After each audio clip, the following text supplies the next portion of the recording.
Hey there, I'm Dana Derelak, a parent here at LNC. You probably know that LNC has its own Board of Education. It's made up of 9 members who make decisions about school governance and policy. So who are the members of the board and what are they working on? Let's go find out. My name is Steve Jones. What I like about serving on the board at Lake Norman Charter is the opportunity to work with the people here. It's hard to find groups of people who are so passionate and dedicated to their jobs and and in this case to our kids. And Lake Norman Charter is a pretty special place. So I enjoy being able to work with the quality of people that we have here.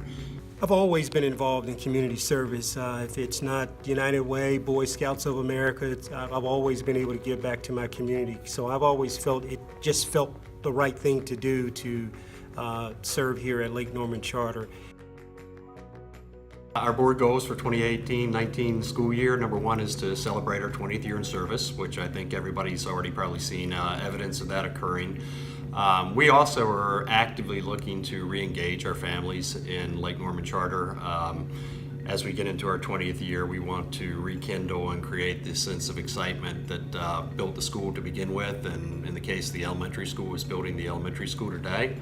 Another is to embrace and engage all the members of our community in developing both the emotional, ethical, and social skills required by our students. Lake Norman Charter has always been a tremendous academic institution. The social, emotional health of our children is more and more of a focus, and we want to make sure that we're providing a very well-balanced education for children going forward and helping them to manage the stress of getting through their school years. And there have been some accomplishments on this to continue to review our safety procedures and facilities.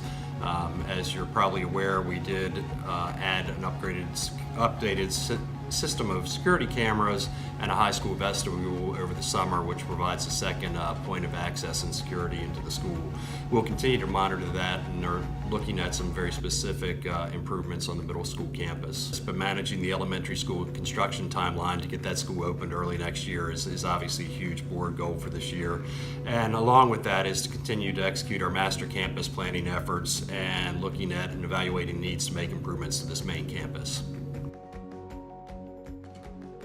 For me personally, I've been involved with the Master Campus Planning Group, and over the years some of those projects have been those that I've been most passionate about. Now currently the build of the elementary school, it's just tremendously exciting, and it's nice to see that coming out of the ground. I tell you, there are a lot of projects that we're working on, but I think the one that I'm really most excited about is our school life balance. School life balance was something that was primarily generated as a result of feedback from our families, and what it's really geared toward is to really be able to hold ourselves accountable for really trying to educate the entire kid, regardless of which stage that they may be at in their lives. I think the other piece, you can't help but to see the elementary school. A lot of that work there is due to the hard work that a lot of our families have been so generous in contributing to, so we really appreciate that. I think the other piece, if you look at our high school, we've made some upgrades over there in our commons area there, so I'm real excited about that. And then as well as the media center here at the middle school. So a lot of great projects that's going on, and none of that is possible without the support of the families. Over the next few months, I'll be checking in with different members of the board so we can get to know them better and find out more information about the work they're doing. See you around campus!